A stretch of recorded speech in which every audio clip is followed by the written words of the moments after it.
For better experience, please rotate your mobile at 90 degrees. నమస్తే DSC అభ్యర్థులారా, DSC preparation 2025కు స్వాగతం.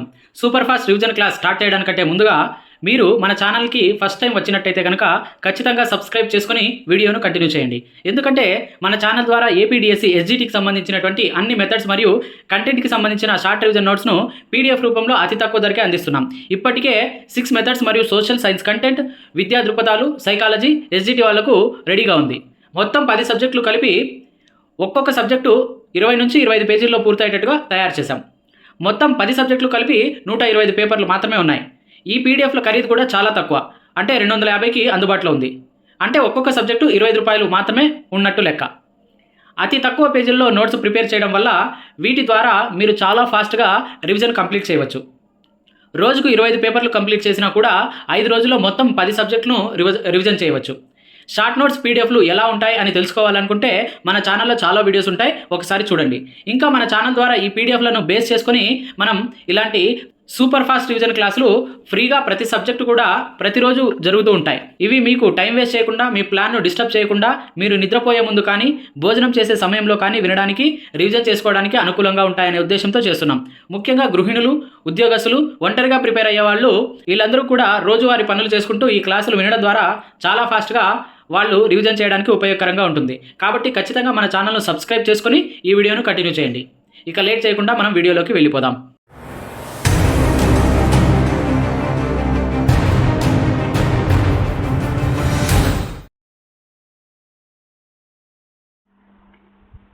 ఏపీ డిఎస్సి ఎస్జిటి సిలబస్కు సంబంధించినంతవరకు ఇప్పటి వరకు ఉన్నటువంటి అకాడమీ పుస్తకాల ఆధారంగా, ఇంకా డ్రాఫ్ట్ పుస్తకాల ఆధారంగా వాటిని అనుసరించి మనము ఈ సైకాలజీ షార్ట్ రివిజన్ నోట్స్ను తయారు చేయడం జరిగింది. అయితే ఇది మొత్తం ఎన్ని పేజీల్లో ఉంటుందంటే, మొత్తం ఇది A3 సైజులో 6 పేజెస్లో మనం తయారు చేయడం జరిగిందనమాట. ఈ A3 సైజ్ అంటే మనకి పాఠశాల పుస్తకాలు ఏవైనా తీసుకున్నప్పుడు వాటి ఓపెన్ చేస్తే ఎంత సైజు ఉంటుందో అంత సైజులో ఉంటుందన్నమాట A3 పేపర్ సైజు. సో ఇలాంటి పేపర్స్లో మనము 6 పేజెస్ని మనం తయారు చేసామన్నమాట. సో మనం డబుల్ సైడ్ ఒకవేళ చేయించుకుంటే 3 పేపర్స్లో కంప్లీట్ అవుతుంది జెరాక్స్. ఒకవేళ సింగిల్ సైడ్ చేసుకొని గోడకు అంటించుకొని చదువుకోవాలనుకుంటే 6 పేజెస్ ఉంటుందన్నమాట. సో ఆ రకంగా మనము గోడకు అంటించుకొని రివిజన్ చేసుకునే విధంగా వీటిని తయారు చేయడం జరిగిందనమాట. ఇంకా ఎందుకు ఇలా తయారు చేసామంటే, ఎప్పుడు కూర్చొని చదివి బోర్ కొట్టినప్పుడు అలా నిలబడి కాసేపు వీటిని రివిజన్ చేసుకొని రీకాల్ చేసుకోవడానికి, తర్వాత చదివి ఇట్లా నిద్ర వచ్చేటప్పుడు కానీ అలా లేచి వాకింగ్ చేసి కొద్దిసేపు అట్లా నిలబడి చూసుకునేదానికి అనుకూలంగా మనము ఈ సైకాలజీకి సంబంధించినటువంటి నోట్స్ని A3 పేపర్ సైజులో పోస్టర్స్ లాగా మనం తయారు చేయడం జరిగిందనమాట. సో వీటిని జెరాక్స్ చేసుకొని మీరు బోర్డు కంటించుకొని చదువుకోవచ్చు. ఇలా మొత్తాన్ని మనము రోజుకు ఒక పేపర్ అయినా కనీసం చూసుకుంటే మనం మొత్తానికి 6 పేజెస్ ఉంటాయి కాబట్టి 6 డేస్లో మొత్తానికి పూర్తయిపోతుంది. అయితే ఇవన్నీ కూడా ఎందుకోసము అంటే, ఇవన్నీ కూడా ఆల్రెడీ ఒకసారి ప్రిపేర్ అయిన వాళ్ళకి మాత్రమే ఇవి సూటబుల్గా ఉంటుంది. ఎందుకంటే ఇది మెటీరియల్ కాదు. ఒకవేళ మెటీరియల్ అయితే మనకి డీటెయిల్గా అన్ని విషయాలు ఉంటాయి, కానీ ఇది మెటీరియల్ కాదు, షార్ట్ రివిజన్ నోట్స్ కాబట్టి మనకు ఖచ్చితంగా ఏమైతే అవసరమో అదంతా ఉంటుందన్నమాట. సో కాబట్టి దీన్ని ఇంకా మీరు ఇప్పుడు క్లాసులు వింటారు కాబట్టి ఈ నోట్స్ గురించి మీకు ఇంకా పూర్తిగా ఇప్పుడు తెలుస్తుందన్నమాట. సో మొత్తం మనము 6 పేజెస్లో రాసాము. రోజుకొక పేపర్ చొప్పున, రోజుకొక పేపర్ని 2 వీడియోలు చొప్పున మనం తయారు చేసుకుంటాం. 6 డేస్లో మొత్తం కంప్లీట్ అయ్యే రకంగా చూసుకుందాం అనమాట. ఇప్పుడు బాల్య దశలో మనం ఫస్ట్ పార్ట్ కంప్లీట్ అయింది. సెకండ్ పార్ట్ ఏంటి అంటే, బాలల మనోవిజ్ఞాన శాస్త్రంలో మనకి పరిశోధన రకాలు, దానికి సంబంధించి పరిశీలనకు సంబంధించినటువంటి సాధనాల గురించి మనం చూస్తాము. అది సెకండ్ పార్ట్లో ఉంది. సెకండ్ పార్ట్ గురించి ఇప్పుడు మనం బాగా డీటెయిల్గా చదువుకుందాం. దత్తాంశ సేకరణ పద్ధతులు, మెలకువలు, ఉపగమాలు.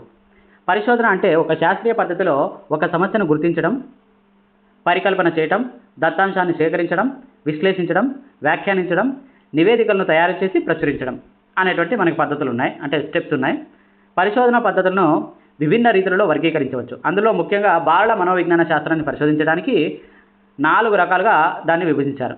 అవి ఏంటంటే 4 రకాలు. 1 చారిత్రక పరిశోధన, 2 సహసంబంధ పరిశోధనా పద్ధతి, 3 వర్ణనాత్మక పరిశోధనా పద్ధతి, 4 వచ్చేసి ప్రయోగాత్మక పరిశోధన. ఇప్పుడు ఒక్కొక్క దాని గురించి చూద్దాం.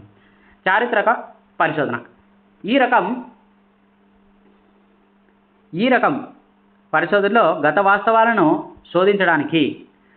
వాస్తవాలను అంటే ఉదాహరణకి 16వ శతాబ్దంలో బాలలపై జరిగిన అధ్యయనాలు లేక బాలల గురించి అభిప్రాయాలు, వారి పెంపక విధానాలు ఇట్లాంటివి, బాలలకు సంబంధించినటువంటి వికాస కార్యక్రమాలు మొదలగినవి గత వాస్తవాలను ప్రాథమిక మూలాల ద్వారానో లేక గౌణ మూలాల ద్వారానో విషయాలను సేకరించి వాటిని విశ్లేషించి నివేదించడం జరుగుతుంది. ప్రాచీన, మధ్యమ, ఆధునిక, నవీన కాలాలలో బాలల పట్ల జరిగిన మార్పులను గుర్తించాలంటే చారిత్రక పరిశోధనా పద్ధతులు అవసరం. సహసంబంధ పరిశోధనా పద్ధతి అంటే బాలల మనోవిజ్ఞానంలో బాలల గుణగణాలకు వారి తల్లిదండ్రుల గుణగణాలకు మధ్య సంబంధం ఉందా, తర్వాత బాలల భాషా వికాసానికి వారు నివసించే పరిసరాల ప్రభావం ఉందా, తల్లిదండ్రుల పెంపకం విధానానికి బాలల విద్యాసాధనకు సంబంధం ఉందా లేదా, ఇలాంటి విషయాలు, ఇలా అనేక సందేహాలను తీర్చుకోవడానికి ఉపయోగపడే పరిశోధనయే సహసంబంధ అధ్యయన పద్ధతి. ఈ పరిశోధనా పద్ధతిలో ఒక చరరాశిలోని ప్రవర్తన పరిమాణం ఇంకొక చరరాశిలోని ప్రవర్తనతో ఎలాంటి సంబంధం ఉంటుందో గుర్తించి ఆ పరస్పర సంబంధాన్ని అవగాహనతో విశ్లేషించి వ్యాఖ్యానించడం జరుగుతుంది. అంటే సహసంబంధ పరిశోధన వలన ఒక చరరాశి ప్రవర్తన తెలిసినట్లయితే రెండవ చరరాశి ప్రవర్తనను అంచనా వేయడానికి లేదా ప్రాగుప్తీకరించడానికి ఉపయోగపడుతుంది. తర్వాత వర్ణనాత్మక పరిశోధన అంటే ఏంటో చూద్దాం. ఇప్పటి స్థితి ఏమిటో వర్ణించి వ్యాఖ్యానించే పరిశోధనే వర్ణనాత్మక పరిశోధన. ప్రస్తుతం జరుగుతున్నటువంటి పరిస్థితులు అంటే ప్రపంచీకరణ, న్యూక్లియర్ కుటుంబ వ్యవస్థ, ఉద్యోగిని తల్లులు, తర్వాత కచ్చీలు, నర్సర్, తర్వాత play school, mass media, computers, mobile, video games ఇలాంటివి, ఇలాంటి ప్రభావాలు, తర్వాత జంక్ ఫుడ్స్ మొదలైనటువంటివన్నీ కూడా వీటి వల్ల సంభవించే పరిణామాలు. అంటే బాలల భౌతిక, మానసిక, ఉద్వేగ, నైతిక, ఆధ్యాత్మిక వికాసాల తీరుతెన్నులు, నమ్మకాలు, దృక్పథాలు, వైఖరులు మొదలైనటువంటి విషయాలను పరిశీలించి వర్ణించి వ్యాఖ్యానించేదే వర్ణనాత్మక పరిశోధన. ఈ పరిశోధన కొరకు బాలల వ్యక్తిగత చరిత్ర, తర్వాత పరిపృచ్ఛ అంటే ఇంటర్వ్యూ, తర్వాత సర్వే పరిశీలన, తర్వాత సంఘటనాత్మక సర్వే, తర్వాత పరిశీలన, తర్వాత సంఘటనాత్మక సంఘటన రచన, తర్వాత పర్యాలోచన లాంటి పరిశోధక సాధనాలను ఉపయోగించి దత్తాంశ సేకరణ చేస్తారు. వాటిని విశ్లేషించి వ్యాఖ్యానించడం జరుగుతుందన్నమాట. సో పైన పేర్కొన్నటువంటి పరిశోధన సాధనాల గురించి మనం ఈ అధ్యయనంలోనే మళ్ళీ తెలుసుకుంటామని చెప్తున్నాము. తర్వాత ప్రయోగాత్మక పరిశోధన అనేది 4వది. దీని ప్రకారంగా ఒక విషయాన్ని జాగ్రత్తగా నియంత్రించిన పరిస్థితుల్లో ఏమవుతుంది లేక ఏం జరుగుతుంది అని విశ్లేషణాపూర్వకంగా వర్ణించడాన్నే ప్రయోగం అంటారు. ఈ రకం పరిశోధకుడు పరిశోధన జరిగేటప్పుడు నియంత్రణ చేసి దాని వలన జరిగే మార్పులను గమనిస్తాడు. ఈ పద్ధతిలో వ్యక్తినిష్టతకి ప్రాధాన్యత ఉండదు, వస్తునిష్టతకి ఎక్కువ ప్రాధాన్యత ఉంటుంది. ప్రయోగాత్మక పరిశోధనలో నియంత్రణ అనేది ముఖ్యం. కావుననే ఈ పద్ధతికి మనోవిజ్ఞాన శాస్త్రంలో ఎక్కువ అమల్లో ఉంది. జాన్ స్టూవర్ట్ మిల్ ప్రతిపాదించినటువంటి ప్రాథమిక అభ్యుపగమం అనేది ఏకచర నియమం మీద ఆధారపడి ఉంటుంది.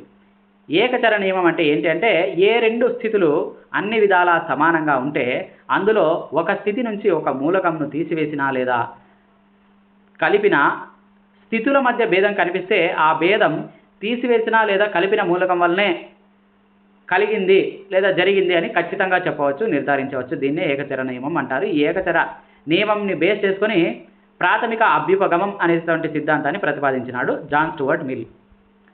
ఇప్పుడు కొన్ని పరిశోధన సాధనాలు తీసుకుంటే మనకి పరిశీలన, ఇంటర్వ్యూ, సంఘటన రచన, పర్యాలోచన పత్రికలు, తర్వాత కథనాలు, తర్వాత వ్యక్తిగత చరిత్ర, ప్రయోగ పద్ధతి అంటే చర్యాత్మక పరిశోధన. ఈ 7 విషయాల గురించి తెలుసుకుందాం.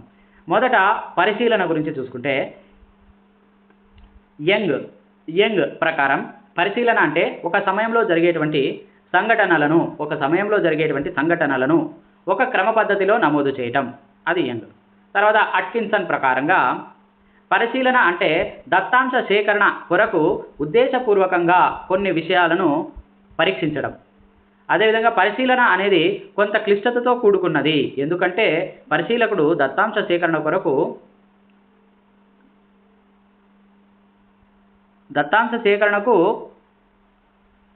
తనలోని నైపుణ్యాలన్నింటినీ ఉపయోగించడమే కాక రకరకాల పాత్రలను పోషించాల్సి ఉంటుందన్నమాట. తనలోని నైపుణ్యాలను కానీ సామర్థ్యాలన్నింటినీ కూడా ఉపయోగించడమే కాకుండా రకరకాల పాత్రలను పోషించాల్సి ఉంటుంది అని చెప్పింది ఆట్కిన్సన్. ఈయనే ఆట్కిన్సన్ మరియు చెప్పినాడు అనమాట. తర్వాత ఆట్కిన్సన్తో పాటు ఇంకొకరు ఉన్నారు. వాళ్ళు ఎవరు అంటే హమ్మార్సిలే. ఆట్కిన్సన్ మరియు హమ్మార్సిలే. ఇక్కడ మనకు ప్రింట్ లేదు. ఆట్కిన్సన్ మరియు హమ్మార్సిలే. ఇక్కడ హమ్మార్సిలే అని రాసుకోండి. ఇక్కడ తర్వాత స్పష్టతతో చూచి దత్తాంశంనకు ఉపాధ్యాయుడు తాను ఎన్నుకున్న అంశాలను సన్నద్ధతతో ఆసక్తితో సేకరించి వాటిని విశదీకరించి అవగాహనతో వ్యాఖ్యానించడాన్ని పరిశీలన అనవచ్చు. స్పష్టతతో చూచి దత్తాంశాన్ని ఉపాధ్యాయుడు తాను ఎన్నుకున్న అంశాలను ప్రత్యేకమైన సన్నద్ధతతో ఆసక్తితో సేకరించి వాటిని విశ్లేషించి అవగాహనతో వ్యాఖ్యానించడాన్ని పరిశీలన అని అనవచ్చు. సాధారణంగా పరిశీలనను సహజ పరిస్థితుల్లో లేక నియంత్రిత స్థితులలో చేయడం జరుగుతుంది. వాటి గురించి ఇప్పుడు తెలుసుకుందాం. పరిశీలన రెండు రకాలు. ఒకటి సహజ పరిశీలన, రెండోది నియంత్రిత పరిశీలన. ఇప్పుడు సహజ పరిశీలన గురించి చూసుకుంటే పరిశీలన అంశాలను సహజ పరిస్థితుల్లో పరిశీలించడం సహజ పరిశీలన అంటారు. ఈ రకమైనటువంటి పరిశీలనలో పరిశీలించబడే వ్యక్తులకు వారు పరిశీలింపబడుతున్నామని తెలియదు. ఉదాహరణకు పిల్లలు ఆడుతున్నప్పుడు వారికి తెలియకుండానే వారి ప్రవర్తనను పరిశీలించడం. గెసెల్ అనేటువంటి మనోవిజ్ఞాన శాస్త్రవేత్త పిల్లల ప్రవర్తనను పరిశీలించుటకు అబ్జర్వేషన్ డోమ్ను రూపొందించారు. ఈ డోమ్ ఒకవైపు నుంచి మాత్రమే చూడగలిగే తెర అమర్చడం వలన లోపల వారికి బయట ఉన్నవారు కనపడరు. అంటే లోపల ఎవరుంటారంటే పిల్లలు ఉంటారు. లోపల వారికి బయట ఉన్నవారు కనపడరు. అంటే బయట ఎవరుంటారు? పరిశోధకుడు, పరిశీలించేవాడు ఉంటాడు. సో వీళ్ళకి లోపల ఉన్నవారు కనపడుతుంటారు అనమాట. సో పరిశీలన సమర్థవంతంగా ఉండాలంటే ముందుగానే ఏ అంశాలు పరిశీలించాలి, ఎలా పరిశీలించాలి, ఎవరిని పరిశీలించాలి మొదలగు అంశాలు ముందుగానే నిర్ధారించుకోవాలి. దీనికోసం టేప్ రికార్డులు, కెమెరాలు, వీడియోలు మొదలైనటువంటి సాధనాలు కూడా పరిశీలన పద్ధతిలో ఉపయోగించవచ్చు. దీనివల్ల ఉపయోగాలు ఏంటంటే ప్రవర్తనకు కారణమైనటువంటి అంశాలను నేరుగా పరిశీలించవచ్చు. పరిమితులు ఏంటంటే తగిన శిక్షణ లేనప్పుడు పరిశీలన అసమగ్రంగా ఉంటుంది. ఇది సహజ పరిశీలన గురించి. నియంత్రిత పరిశీలన గురించి వస్తే దీన్ని కల్పిత పరిశీలన అని కూడా అంటాం. సహజ సిద్ధమైనటువంటి విషయాన్ని, వాటి స్వభావాలను నియంత్రించిన పరిస్థితులలో అంటే కల్పిత పరిస్థితులలో ఏర్పడేటట్లు చేసి వాటిని పరిశీలించుటయే ఆ పద్ధతినే నియంత్రిత పరిశీలన లేక కల్పిత పరిశీలన అంటారు. సహజమైన పరిస్థితులను కృత్రిమంగా కల్పించి నియంత్రిత పద్ధతులలో క్రమబద్ధంగా జరిగే అధ్యయనాన్ని ప్రయోగాత్మక అధ్యయనాలని కూడా అంటారు. అంటే ఇక్కడ నియంత్రిత పరిశీలన కూడా మనం ఏమనొచ్చు అంటే ప్రయోగాత్మక అధ్యయనం అని కూడా అంటాం అనమాట. ఇంకా నెక్స్ట్ వచ్చేసి పరిపృచ్ఛ గురించి. బాలలను అధ్యయనానికి దత్తాంశాన్ని సేకరించే సాధనాల్లో సాధనాల్లో పరిపృచ్ఛ ఒకటి, అంటే ఇంటర్వ్యూ ఒకటి. మైకోబై అంటే మైక్ వాడతాం కాబట్టి మైకోబై అంటేనే మనకి ఇంటర్వ్యూ గుర్తు రావాలి. మైకోబై ఇంటర్వ్యూ గుర్తు రావాలి. సో మైకోబై పరిపృచ్ఛను ఒక వ్యక్తి మరొక వ్యక్తితో లేదా వ్యక్తులతో ముఖాముఖి సంభాషించి వారి నుంచి కావలసినటువంటి సమాచారాన్ని రాబట్టి నమోదు చేసి విశ్లేషించి వ్యాఖ్యానించే పద్ధతిగా నిర్వచించారు. జనరల్ మనం ఏ రకంగా చెప్పినా అదే. ఒక వ్యక్తి మరొక వ్యక్తితో కానీ లేదంటే వ్యక్తులతో కానీ డైరెక్ట్గా లైవ్లో సంభాషించి వారి నుంచి కావాల్సినటువంటి సమాచారాన్ని రాబట్టి నమోదు చేసి విశ్లేషించి వ్యాఖ్యానించే పద్ధతిని ఇంటర్వ్యూ అంటారు. పరిపృచ్ఛలో సాధారణంగా ఇద్దరు వ్యక్తులు పాల్గొంటారు. జనరల్గా అయితే ఇద్దరు ఉంటారు.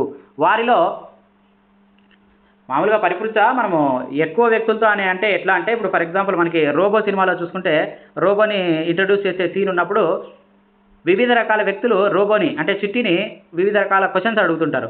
దాన్ని వివిధ వ్యక్తులు ఒక వ్యక్తితో క్వశ్చన్ చేయడం. సో అది కూడా ఇంటర్వ్యూనే. అదేవిధంగా ఒక వ్యక్తి ఇంకొక వ్యక్తితో చేసే ఇంటర్వ్యూ మనం భారతీయుడు చూసుకుంటే ఆ సినిమాలో జరుగుతుంది అట్లా. తర్వాత అపరిచితుడు సినిమాలో రెండు ఉంటాయి. అనేక మంది వ్యక్తులు గ్రౌండ్లో అపరిచితుడిని క్వశ్చన్స్ అడుగుతూ ఉంటారు. ఇంకా అదే కాకుండా డాక్టర్ దగ్గర డాక్టర్ ఇంటర్వ్యూ చేస్తుంటాడు సింగిల్గా. ఈ రకంగా కూడా ఇంటర్వ్యూ అనేది రెండు రకాలుగా కూడా జరుగుతుంది అన్నమాట. అంటే జనరల్గా ఒక వ్యక్తి ఇంకొక వ్యక్తితో చేయడం జరుగుతుంది, లేదంటే ఒక వ్యక్తి కొంతమంది వ్యక్తులతో చేయడం జరుగుతుంది. ఇంకా నెక్స్ట్ తీసుకుంటే మనకి ఇంటర్వ్యూను 2 రకాలుగా మనం వర్గీకరించవచ్చు. అవేంటంటే సంరచిత, అసంరచిత. అంటే రచిత అంటేనే మనం క్వశ్చన్స్ రాసుకుంటాము అని.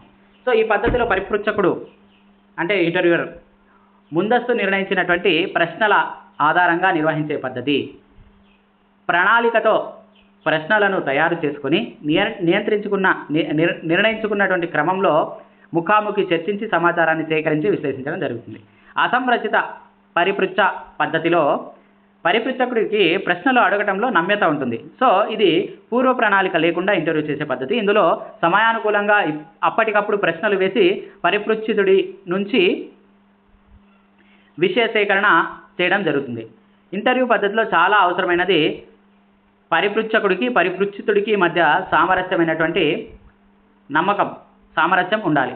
సో అందుకే ఏ రకమైనటువంటి పరిపృచ్ఛలోనైనా ముందుగా వీళ్ళిద్దరికీ ఇంటర్వ్యూ చేసేవాడికి ఇంటర్వ్యూ చేయబోయేవాడికి మధ్య సామరస్యం ఏర్పడేలా చూసుకోవాలి. పరిపృచ్ఛితుడు చెప్పినటువంటి విషయాలు పరిపృచ్ఛకుడు ఎవరికీ చెప్పడు అనేటువంటి నమ్మకం కల్పించి స్నేహపూర్వక వాతావరణంలో సమయానుకూలంగా సమయస్ఫూర్తితో ప్రశ్నలు వేసి సమాధానాలు రాబట్టితే ఆ ఇంటర్వ్యూ అనేది సక్సెస్ఫుల్ అవుతుంది.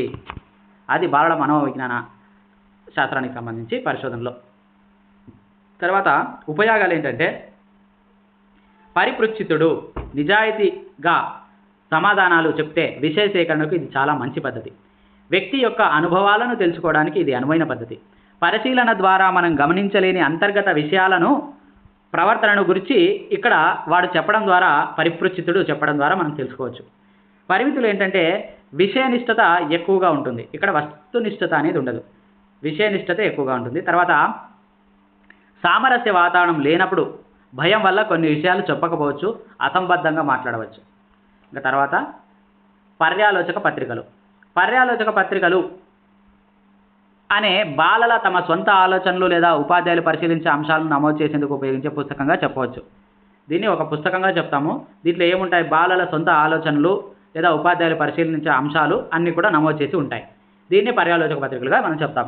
ఇలా వారి ఆలోచనలను, భావాలను మరియు అభ్యాసాన్నంతటిని ప్రతిబింబం చేసి నమోదు చేయటం వలన అది వారి స్వీయ మూల్యాంకనానికి, వారికి తెలియని విషయాలను వర్గీకరించుకోవడానికి, తద్వారా వారి సంజ్ఞాన అభివృద్ధికి దోహదం చేస్తుంది ఈ పర్యాలోచక పత్రిక.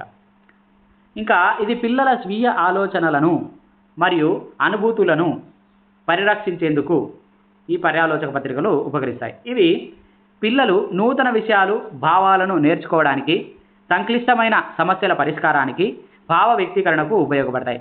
పిల్లలు తమ ఆలోచనలు తమే పర్యవేక్షించుకోవటం వల్ల వారు శక్తివంతంగా నేర్చుకోవడానికి దోహదం చేస్తుంది. పిల్లల ప్రతిస్పందనలు ఉపాధ్యాయులు పరిశీలించి తగు సూచనలు చేసినప్పుడు అది వారిలో జ్ఞాన నిర్మాణానికి దారితీస్తుంది. ఇన్ని రకాలుగా పర్యాలోచక పత్రికలు ఉపయోగపడతాయి. తర్వాత సంఘటన రచనాత్మక పద్ధతి. ఈ పద్ధతిలో బాలల ప్రత్యేక ప్రవర్తనను, సంఘటనలను పరిశీలించడానికి ఈ ప్రణాళికను రూపొందిస్తారు. ఉదాహరణకు పిల్లలు దెబ్బలాడుకోవటం, ఉద్వేగ వైపరీత్యం మొదలైనవి పరిశీలకుడు ఒక అనువైన స్థలంలో ఉండి పిల్లలను గమనిస్తూ వారిలో ఏమైనా ప్రత్యేక ప్రవర్తనలు కనిపించినప్పుడు వాటిని నమోదు చేస్తాడు. సంఘటనను పూర్తిగా గమనించి కొన్ని విషయాలను నమోదు చేస్తాడు. అవి పేరు, లింగం, వయసు, సంఘటన జరిగిన సమయం, సంఘటన పూర్వక పిల్లలు ఏం చేసేవారు, సంఘటనకు కారణం, సంఘటనలో పిల్లవాడు పాల్గొన్న విధానం, భాష, ఉద్వేగాలు మొదలైనవి నమోదు చేసేటప్పుడు వ్యక్తిగత అభిప్రాయాలకు తావుండకూడదు. సంఘటనకు సంబంధించినటువంటి యథాతథ స్పష్టమైన వివరణ ఉండాలి. ఈ పద్ధతిలో అవసరమైన ప్రత్యేకమైన ప్రవర్తనలు మాత్రమే గమనిస్తారు. ప్రతిదీ గమనించరు, అవసరమైన ప్రత్యేకమైన ప్రవర్తనలు మాత్రమే గమనిస్తారు. నెక్స్ట్ వచ్చేసి ప్రవర్తనలు, కథనాలు. ఇది పిల్లల ప్రవర్తనను, చర్యలను అవి జరిగిన క్రమంలోనే నమోదు చేసే పద్ధతి. అంటే ఈ పద్ధతి సంఘటన రచన పద్ధతిలాగా ఏదో ఒక ప్రత్యేక సంఘటనకు పరిమితం కాదు. దీనిలో పిల్లలు ఏం చేస్తున్నారు, తరగతి గదిలో, బయట వివిధ అంశాలలో ఏ విధంగా పాల్గొంటున్నారు, మిగతా పిల్లలతో ఏ విధంగా ప్రతిస్పందిస్తున్నారు మొదలైన అంశాలు నమోదు చేస్తారు. ఈ అంశాలు అవి జరిగిన క్రమంలోనే నమోదు చేస్తారు. వీటిని విశ్లేషించి ప్రవర్తనను అంచనా వేస్తారు. ఉపయోగాలు ఏంటంటే పిల్లల ప్రవర్తన అంశాలకు చెందినటువంటి సమగ్ర సమాచారం సేకరించడం జరుగుతుంది. ఒక ప్రత్యేక ప్రవర్తనకు పరిమితం కాకుండా అన్ని రకాల ప్రవర్తనలు నమోదు చేయడం జరుగుతుంది. ప్రవర్తనాంశంతో పాటు దానికి దారి తీసినటువంటి పరిస్థితులను కూడా అవగాహన చేసుకోవచ్చు. ఇంకా దీంట్లో పరిమితులు ఏంటంటే ఈ పద్ధతి వల్ల ఎక్కువ పిల్లల్ని మనం గమనించలేం, చాలా ఎక్కువ కాలం పడుతుంది. ఇది దీనికి సంబంధించి అంటే నెరేషన్స్, ప్రవర్తనలు, కథనాలకు సంబంధించింది. తర్వాత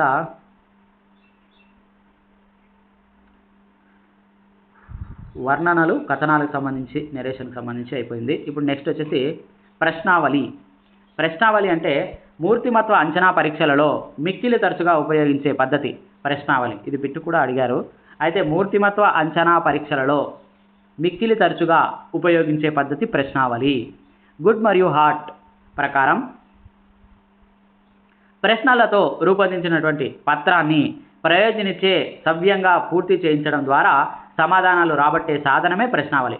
ప్రశ్నలతో రూపొందించినటువంటి పత్రాన్ని ప్రయోజనిచ్చే సవ్యంగా పూర్తి చేయించడం ద్వారా సమాధానాలు రాబట్టే సాధనమే ప్రశ్నావళి.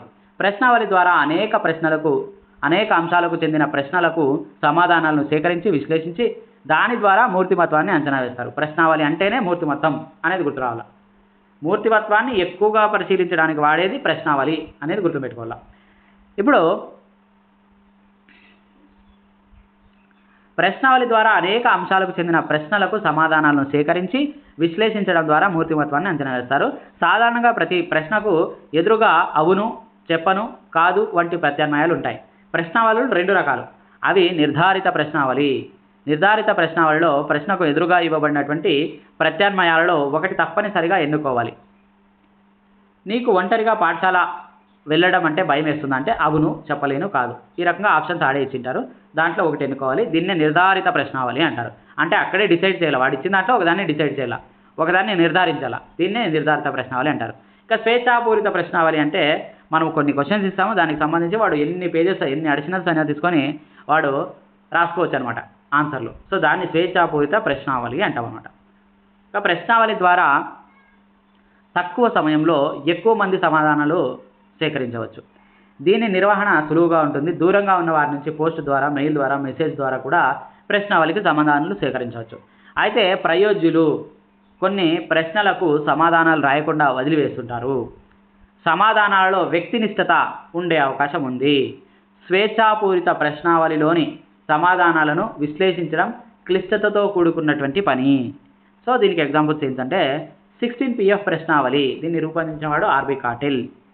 ఇక తర్వాత నెక్స్ట్ వ్యక్తి చరిత్ర పద్ధతి గురించి తీసుకుందాం.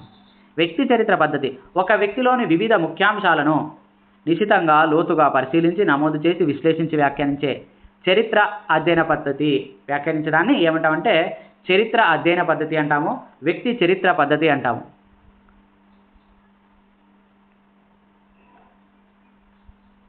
సమస్యాపూరిత విద్యార్థికి సంబంధించి సమగ్ర విచారణ జరిపి ఆ వ్యక్తి సమస్యను నివారించేందుకు ఉపయోగపడే పద్ధతి వ్యక్తి చరిత్ర పద్ధతి అని బోని మరియు హల్పిన్మన్లు పేర్కొన్నారు. ఇందులో రెండు దశలు ఉంటాయి. ఒకటి సమస్య నిర్ధారణ దశ. అంటే ఫస్ట్ దీంట్లో కొన్ని స్టెప్స్ ఏంటంటే సమస్యను గుర్తించి, సమస్యకు కారణాలు ఊహించి, సమస్యకు సంబంధించిన విషయాన్ని ఆ వ్యక్తి డైరీలు, ఉత్తరాలు, ఇంటర్వ్యూలు, రికార్డులు, ప్రగతి పత్రాలు, సంఘటన రచనలు, మాపనాలు, శోధికల ద్వారా సేకరిస్తారు. ఇలా సేకరించినటువంటి దాన్ని మళ్ళీ విశ్లేషణాపూర్వకంగా వ్యాఖ్యానించి పరికల్పనలు సరిచూసుకోవడం జరుగుతుంది 4వ స్టెప్లో. సో ఇది మొదటి దశ, నిర్ధారణ దశ. తర్వాత సమస్య నివారణ దశలో వచ్చేసి సమస్య స్వభావాన్ని బట్టి చికిత్స వల్ల కానీ, సూచన వల్ల కానీ, పరిస్థితుల వల్ల, మార్పుల వల్ల కానీ పరిష్కారాన్ని ఎన్నుకోవడం జరుగుతుంది. సమస్య పరిష్కారానికి చేసిన నివారణ ఉపాయాలు ఎంతవరకు సఫలమో గమనించడం జరుగుతుంది. వ్యక్తి ప్రవర్తనలో వచ్చినటువంటి సక్రమమైన మార్పుల గురించి అంతిమ అభిప్రాయాన్ని ఏర్పరచడం జరుగుతుంది. వ్యక్తపరచడం పై అంశాలన్నింటిలో సమగ్రమైన రిపోర్ట్ను తయారు చేయటం సమగ్ర పరిశీలన. పాఠశాల హాజరు కాకపోవటం, దొంగతనం, దౌర్జన్యం, ఇట్లా పాఠ్యాంశాలలో వెనుకబడటం, వ్యాకులత, అమితంగా సిగ్గుపడడం, హఠం మొదలైనటువంటి ప్రవర్తనా సమస్యలు ఉన్నటువంటి పిల్లలను వ్యక్తి చరిత్ర పద్ధతి ద్వారా అధ్యయనం చేయవలసి ఉంటుంది. అధ్యయనంలో విద్యార్థికి సంబంధించిన విషయాలు సేకరించాలి. అవేంటంటే వ్యక్తిగత సమాచారం, తల్లిదండ్రులు, కుటుంబ సభ్యులు గురించి సమాచారం, పొరుగు వారి గురించి, సమవయస్కులైన ఇతర స్నేహితుల గురించి, భౌతిక స్థానిక పరిస్థితుల గురించి, ఇంకా విద్యార్థి పాఠ్యాంశాల సాధన గురించి, విద్యార్థి గురించి ఉపాధ్యాయుల నుంచి సమాచారం సేకరిస్తాం, సమవయస్కుల నుంచి సమాచారం సేకరిస్తాం, వైజ్ఞానిక పరీక్షల ద్వారా సేకరించినటువంటి దత్తాంశాన్ని తీసుకుంటాం. ఈ రకంగా సమస్య నివారణ లేదంటే నిర్ధారణ చర్యలు, తర్వాత తుది ఫలితాలు, ఈ అంశాలన్నీ కూడా ఉంటాయన్నమాట వ్యక్తి చరిత్ర పద్ధతిలో. తర్వాత ప్రయోగ పద్ధతి. ప్రయోగ పద్ధతి ప్రవర్తనను అధ్యయనం చేయుటకు ప్రయోగ పద్ధతి అత్యంత శాస్త్రీయమైన మరియు వస్తునిష్టత గల పద్ధతి. మనోవైజ్ఞానిక శాస్త్రంలో మొట్టమొదటి ప్రయోగశాలను 1879వ సంవత్సరంలో విల్లెమ్ వుంట్ అనే జర్మనీ దేశపు శాస్త్రవేత్త లిప్జిగ్ అనే నగరంలో ఏర్పాటు చేశారు. ప్రయోగ పద్ధతి మనోవిజ్ఞాన శాస్త్రం ఒక ప్రత్యేక శాస్త్రంగా అభివృద్ధి చెందడానికి దోహదం చేసింది. మనోవిజ్ఞాన శాస్త్రంలో ప్రయోగం అంటే జాగ్రత్తగా నియంత్రించిన పరిస్థితుల్లో ఉద్దీపనలో మార్పులు కలుగజేసినప్పుడు ప్రయోజని ప్రవర్తనలో ఏర్పడే మార్పులను కొలవటం, దాన్ని ప్రయోగ పద్ధతిగా అంటాము. ప్రయోగం అంటే ఒక దృగ్విషయాన్ని లేదా ప్రవర్తనను నియంత్రిత పరిస్థితుల్లో అధ్యయనం చేయటం. ప్రయోగ పద్ధతిలో ఉపయోగించే కొన్ని సాంకేతిక పదాలు ఏంటి అంటే ప్రయోక్త అంటే ప్రయోగం చేసేవాడు, వీడు చరాలని నియంత్రిస్తాడు. ప్రయోజ్యుడు అంటే ప్రయోగించబడేవాడు, అంటే ప్రయోగానికి లోనయ్యేవాడు, ప్రయోగ ప్రభావానికి గురి కాబడే వ్యక్తిని ప్రయోజ్యుడు అంటారు. ప్రయోగంలో ప్రయోక్త ఎవరి ప్రవర్తనపై స్వతంత్ర చరం ప్రభావాన్ని అధ్యయనం చేస్తారో వారిని ప్రయోజ్యులు అంటారు. ఇప్పుడు చరం అనే దాని గురించి మాట్లాడుకుంటే ప్రయోగంలో మార్పును పొందే లేదా మార్పునకు కారణమయ్యే లేదా మార్పునకు గురయ్యే అంశాన్ని చరం అంటారు. సో చరాలు 3 రకాలు: స్వతంత్ర, పరతంత్ర, జోక్య చరాలు. స్వతంత్ర చరం అంటే కారణం పాత్ర వహిస్తుంది. ప్రయోక్త తన ప్రయోగానికి అనుగుణంగా మార్చుకునే స్వభావం దీనికి ఉంటుంది కాబట్టి దీన్ని స్వతంత్ర చరం అంటారు. ప్రయోక్త ఆధీనంలో ఉంటుంది. ప్రయోగంలో స్వతంత్ర చరణం కారణం పాత్ర పోషిస్తుంది. ఇంకా పరతంత్ర చరణం అనేది ఫలితం పాత్ర పోషిస్తుంది. ఇది ప్రయోగ ప్రభావానికి గురవుతుంది. దీన్ని పరతంత్ర చరం అంటారు. ప్రయోగంలో ప్రయోక్త అంటే ప్రయోగం చేసేవాడు దీనిలో అంటే పరతంత్ర చరంలో వచ్చేటువంటి మార్పులను పరిశీలిస్తారు. ప్రయోగంలో పరతంత్ర చరం ఫలితం పాత్ర పోషిస్తుంది. సూక్ష్మంగా చెప్పాలంటే ప్రయోక్త ఆధీనంలో ఉన్నటువంటి చరం స్వతంత్ర చరం, దాని ప్రభావానికి లోనయ్యే చరం పరతంత్ర చరం అన్నమాట. ఉదాహరణకు ఒక ఉపాధ్యాయుడు విద్యార్థి సాధనపై స్వీయ అభ్యసన సామాగ్రి ప్రభావంను అంచనా వేసేందుకు ఒక ప్రయోగం చేస్తున్నాడు. ఇందులో విద్యార్థి సాధన అనేది పరతంత్ర చరం అయితే స్వీయ అభ్యసన సామాగ్రి అనేది స్వతంత్ర చరం. ఎందుకు? దాన్ని నియంత్రించవచ్చు, దాన్ని కల్పించవచ్చు, కల్పించకపోవచ్చు. సో అది ప్రయోక్త ఆధీనంలో ఉంటుంది కాబట్టి అది స్వతంత్ర చరం అయితే పరతంత్ర చరం అనేది ఫలితం పాత్ర. సో అది విద్యార్థి సాధన అనేది ఫలితం. సో అది పరతంత్ర చరం. విద్యార్థి చురుకుదనంపై గ్లూకోజ్ ప్రభావం అంచనా వేసే ప్రయోగంలో విద్యార్థి చురుకుదనం అనేది పరతంత్ర చరం, గ్లూకోజ్ అనేది మన చేతుల్లో అంటే ప్రయుక్త చేతుల్లో ఉంటుంది కాబట్టి అది స్వతంత్ర చరం. ఇంకా జోక్య చరం అని ఉంటుంది. జోక్య చరం అంటే ఎవరి ఆధీనంలో లేకుండా ప్రయోగంలో పరతంత్ర చరంపై ప్రభావాన్ని చూపే చరాలను జోక్య చరాలు అంటారు. లేదా ప్రయోగంలో స్వతంత్ర చరం కాకుండా పరతంత్ర చరాన్ని ప్రభావితం చేసే కారకాలను జోక్య చరాలు అంటారు. ప్రయోగం యొక్క సఫలత, నాణ్యత జోక్య చరాలను అదుపు చేయడంపై ఆధారపడి ఉంటుంది. ప్రయోజ్యుల మానసిక స్థితి, ఆరోగ్యం, అలసట, పరికరాల వైఫల్యం మొదలైనవి జోక్య చరాలకు ఉదాహరణగా చెప్పవచ్చు. ఒక ఉపాధ్యాయుడు విద్యార్థుల సాధనపై కంప్యూటర్ ఆధారిత అభ్యసనను ప్రభావితాన్ని పరీక్షించదలిచాడు. సో కంప్యూటర్ వైరస్ కారణంగా పాడవడంతో ప్రయోగం వైఫల్యం చెందింది. ఇందులో వైరస్ అనేది జోక్య చరం. ప్రయోగ పద్ధతిలో పరిశోధకుడు లేదా ఉపాధ్యాయుడు ఒక క్రమాన్ని అనుసరించవలసి ఉంటుంది. స్థూలంగా ఆ క్రమం ఏ రకంగా ఉంటుందంటే సమస్యను గుర్తించడం ఫస్ట్, తర్వాత సమస్యను నిర్వచించడం, తర్వాత పరికల్పనలు ఏర్పరచుకోవడం, వాటికి అనుగుణంగా దత్తాంశాలను సేకరించడం, తర్వాత దత్తాంశాన్ని సాంఖ్యక శాస్త్రపరంగా విశ్లేషించడం, తర్వాత నిర్ధారణకు రావటం, తర్వాత పరికల్పనల్ని ఆమోదించటం. ఈ పై క్రమాన్ని శాస్త్రీయ పద్ధతి అంటారు. దీన్నే పరిశోధన అని కూడా అంటారనమాట. సో ప్రయోగ పద్ధతి పరిశోధన అని కూడా అంటారు. ఇప్పుడు సమూహాల గురించి తీసుకుంటే ప్రయోగంలో సాధారణంగా 2 రకాల సమూహాలు ఉంటాయి. అవి నియంత్రిత సమూహం, అనియంత్రితన. ఎటువంటి ప్రయోగ పరిస్థితులకు గురికాని సమూహాన్ని నియంత్రిత సమూహం అంటారు. నియంత్రిత సమూహం ఉండే స్థితిని నియంత్రిత స్థితి అంటారు. ఇది సహజ స్థితి. తర్వాత నియంత్రిత సమూహం తర్వాత ప్రయోగ సమూహం అంటే ప్రయోక్త ప్రవేశపెట్టే ప్రయోగ స్థితికి లోనయ్యే సమూహాన్ని ప్రయోగ సమూహం అంటాం. ప్రయోగ సమూహంపై స్వతంత్ర చరం యొక్క ప్రభావాన్ని ప్రయోగంలో అంచనా వేస్తారు. ప్రయోగ సమూహం యొక్క స్థితిని ప్రయోగ స్థితి అంటారు. ప్రయోగం చేసేటప్పుడు ప్రయోక్త తాను చేసిన లేదా చేసే ప్రయోగాన్ని బట్టి అందుబాటులోని వనరులు, ఇతర అంశాల ఆధారంగా ప్రయోగ నమూనాను ఎన్నుకుంటాడు. కొన్ని ప్రయోగ నమూనాలు మనం చూసుకుంటే కనుక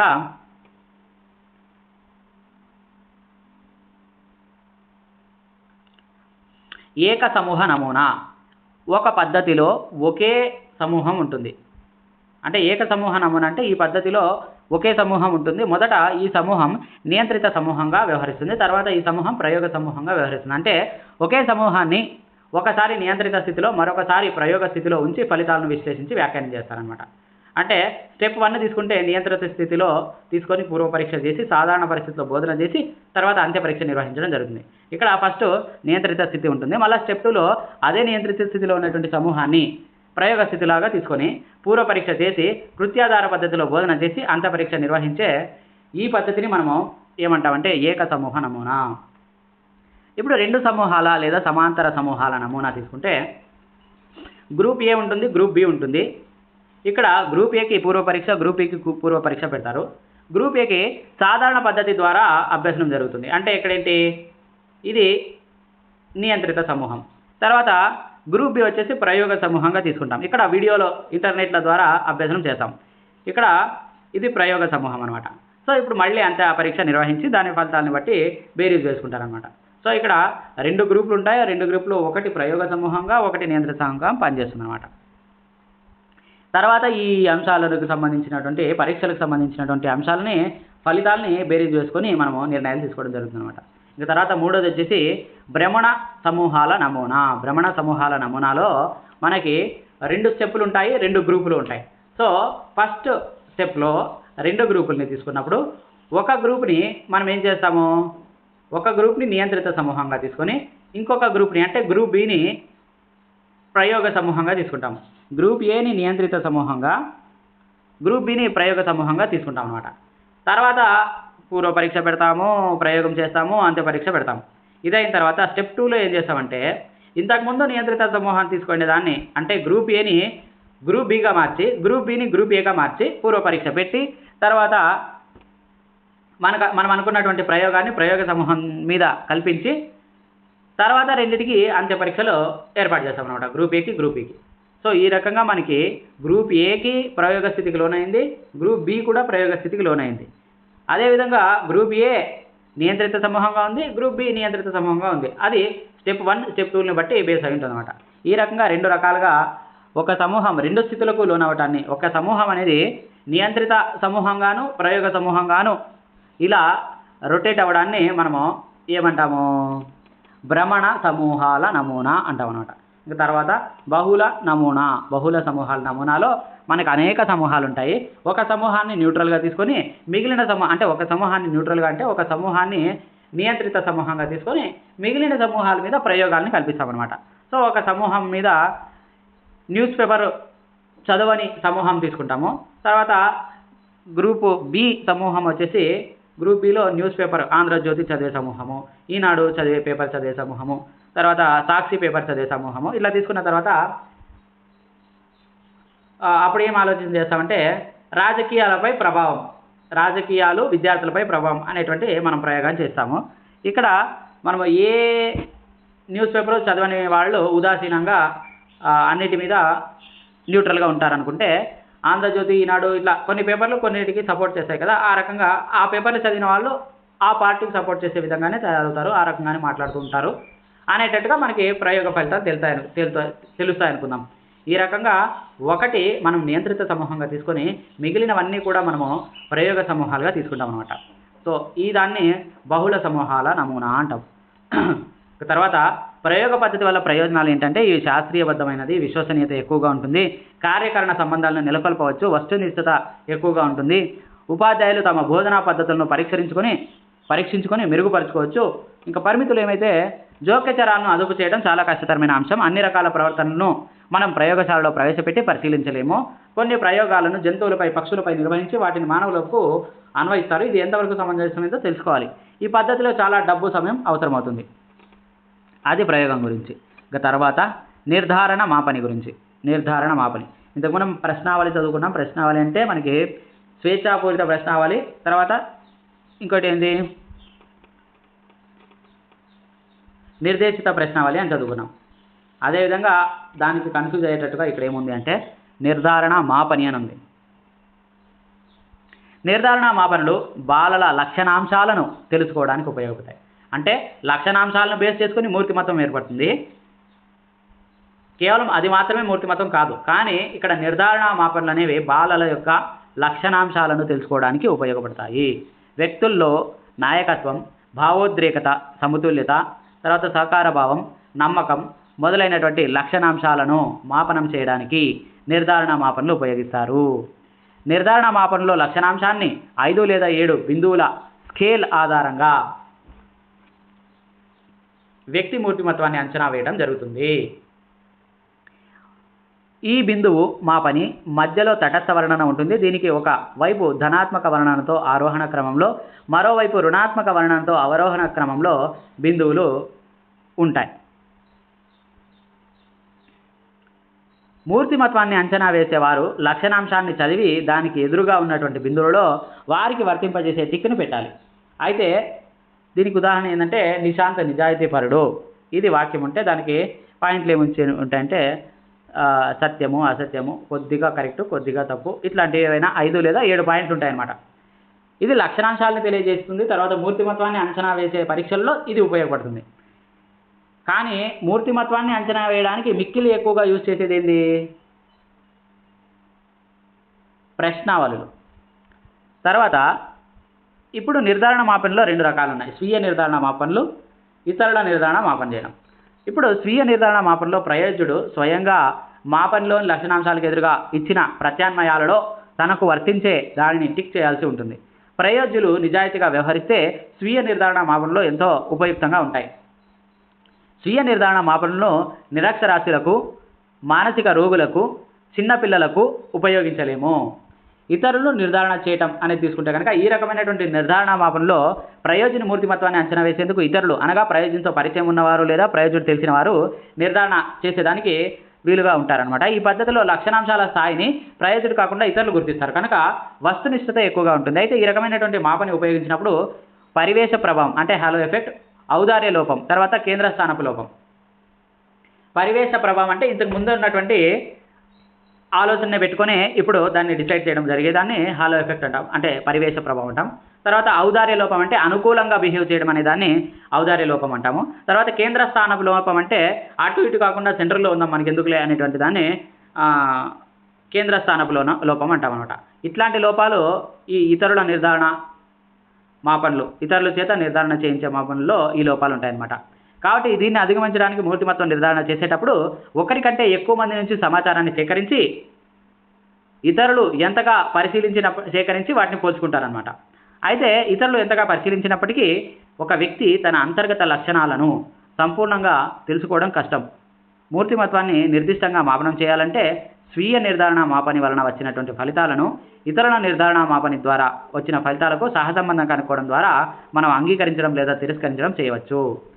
అయితే ఈ నిర్ధారణ మాపనలకు సంబంధించి మనకి ఏమేమి ఉన్నాయంటే the Vineland social maturity scale, the pulse parent behaviour scale, Wittenborn psychiatric rating scale మొదలైనవి ప్రాచుర్యం కలిగినటువంటి నిర్ధారణ మాపనలు. ఇంకా తర్వాత చర్యాత్మక పరిశోధన అంటే నిజ జీవితంలో ఎదురయ్యే సమస్యలకు పరిష్కారాలను అన్వేషించే ప్రక్రియనే చర్యాత్మక పరిశోధన అని స్టీఫెన్ ఎం కొరే అనేవాడు చెప్పినాడు. ఉపాధ్యాయులు బాలలతో అభ్యసన ప్రక్రియలో పాల్గొంటున్నప్పుడు వారు బోధనాభ్యసనలో ఎదురయ్యే సమస్యలకు ఉపాధ్యాయులే పరిష్కార మార్గాలను వెతుక్కోవడానికి ఉపయోగపడే పద్ధతే చర్యాత్మక పద్ధతి. ఏ పరిష్కారాలు లేక ఆచరణలను మార్చితే మంచిది అనుకుంటారో వాటిని గురించి అన్వేషించి ప్రశ్నలను రూపొందించుకొని వారు అనుకున్న మార్పులను ప్రయోగించి ఫలితాలను విశ్లేషించి సమస్యను పరిష్కరించుకునే క్రియాశీలమైనటువంటి పరిశోధనే చర్యాత్మక పరిశోధన. దీనికి సంబంధించి స్టీఫెన్ కెమ్మెస్ అనే ఆయన ఏం చెప్పినాడంటే చర్యాత్మక పరిశోధన గురించి ఈయన కొన్ని ముఖ్యాంశాలు పేర్కొన్నాడు. ఉపాధ్యాయుడు తరగతి గదిలో పిల్లలకు బోధనాభ్యసన సమయంలో ఎదురయ్యే సమస్యలను ఎందుకు, ఎట్లా, ఎప్పుడు, ఏమి, ఎక్కడ అని చర్చించుకొని వాటిపై పరిశోధన జరపాలని పేర్కొన్నాడు. దీనికి సంబంధించి సోపానాలు ఏంటంటే 1 ప్రణాళిక, తర్వాత ఆచరణ, తర్వాత పరిశీలన, తర్వాత నమోదు, విశ్లేషణ, వ్యాఖ్యానించడం. ఈ 5 స్టెప్పులు చూడండి, గమనించండి. ఫస్ట్ ప్లాన్ వేస్తాడు, దాన్ని ఆచరిస్తాడు. ఆచరించిన తర్వాత ఆచరణలో ఉండేటువంటి లోటుపాట్లని పరిశీలన చేసి దాన్ని రికార్డ్ చేసుకుంటారు. రికార్డ్ చేసుకొని ఫైనల్గా ఏం చేస్తాడు, దానికి విశ్లేషణ జోడిస్తాడు అనమాట. అయితే పరిష్కారం కాకపోతే మళ్ళీ ఏం చేస్తాడు, మళ్ళీ ప్లాన్ వేస్తాడు, మళ్ళీ అమలు పరుస్తాడు, మళ్ళీ అమలు పరిచిన దాన్ని పరిశీలన చేసుకుంటాడు, పరిశీలన చేసిన దాన్ని మళ్ళీ నమోదు చేసుకుంటాడు, మళ్ళీ నమోదు చేసుకున్న దాన్ని విశ్లేషణ చేసుకుంటాడు. ఈ రకంగా 10 స్టెప్పులు ఉన్నాయన్నమాట మనకి దీనికి సంబంధించి. ఈ రకంగా సమస్య అనేది పరిష్కరించబడే వరకు ఈ క్రమాన్ని పునరావృతం చేసుకోవాలి. ఇక తర్వాత దీర్ఘకాల అనుదైర్ఘ్య మరియు పరిచ్ఛేద ఉపగమాలు. అనుదైర్ఘ్య అంటే దీర్ఘకాల ఉపగమం, తర్వాత పరిచ్ఛేద ఉపగమం. పిల్లల వికాసాన్ని పరిశీలించడానికి 2 ముఖ్యమైన ఉపగమాలు ఉన్నాయి. ఒకటి దీర్ఘకాల లేదా అనుదైర్ఘ్య ఉపగమం, తర్వాత పరిచ్ఛేద ఉపగమం. దీర్ఘకాల ఉపగమంలో ప్రయోక్త అంటే ప్రయోగం చేసేవాడు తాను ప్రతిచయనంగా ఎన్నుకున్నటువంటి ప్రయోజ్యులు కొంతకాలం పాటు అనేక సార్లు వేరువేరు వయస్సులలో సన్నివేశాలలో గమనించి వారి ప్రవర్తనలో మార్పులను నమోదు చేస్తారు. దీని కాల వ్యవధి కొన్ని నెలల నుంచి కొన్ని అనేక సంవత్సరాలు లేదా జీవిత పర్యంతం ఉండవచ్చు. ఈ పద్ధతిలో దత్తాంశ సేకరణకు ఎక్కువ కాలం పడుతుంది. అయితే షిర్లే 1931లో పిల్లల చలన, ప్రజ్ఞ, మూర్తిమత్వ వికాసాలను అంచనా వేయటకు దీర్ఘకాల ఉపగమాన్ని అనుసరించాడు. ఏమేమి అంచనా వేయటకు?